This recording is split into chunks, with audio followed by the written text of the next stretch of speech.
Sous presse. À la présentation Aïcha Toupam. Le carnaval de Dakar célèbre le riche patrimoine culturel africain. Bonjour, la riposte du président Bassirou Diomaye Faye contre la motion de censure et les licenciements des patrons du HCCT et du Conseil économique, social et environnemental sont largement commentés par les quotidiens reçus ce matin. À 84, l'arme fatale s'exclame le journal Bës Bi Le Jour.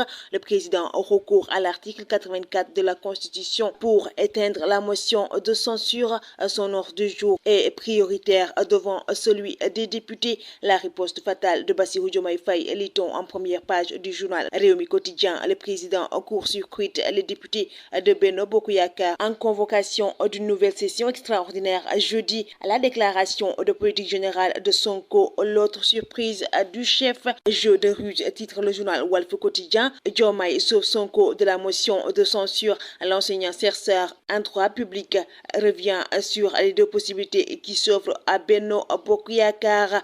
Confrontation à Benno au pouvoir, l'escalade s'exclame le journal Sud Quotidien. À coup KO contre coup de Jamac, le président Bassirou Diomaye Faye a freiné le processus de dissolution du gouvernement via la motion de censure déposée par la majorité.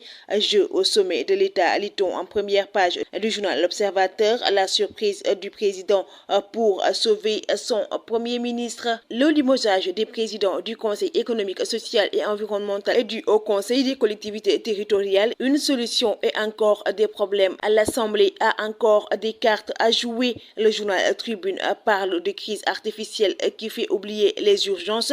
Thierno Bocoum s'interroge sur pourquoi le pouvoir n'a pas attendu le 12 pour dissoudre l'Assemblée et épargner les Sénégalais à ce jeu. Le quotidien Les Échos estime que Sonko transfère le gatsa-gatsa au sommet de l'État, parlant de la reddition des comptes annoncée par le Premier ministre dans les jours à venir. Vox Pop abonde dans ce même siège rapportant la déclaration de Ousmane Sonko. La reddition des comptes va démarrer maintenant cette semaine même. Des gens ne peuvent pas se permettre n'importe quoi à coups de milliards et penser s'en sortir. Le même journal revient sur les inquiétudes de Birahim Seck du Forum civil sur l'équation d'une loi d'habilitation pour permettre au président de gouverner par ordonnance.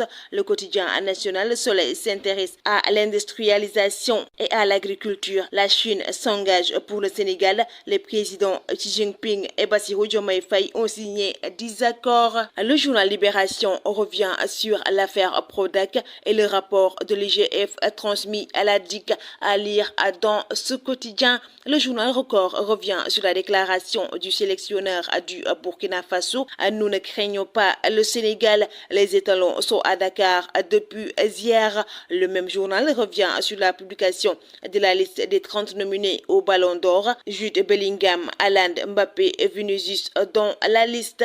Mesdames et messieurs, bonne lecture. Sous presse vous est offert par le grand carnaval.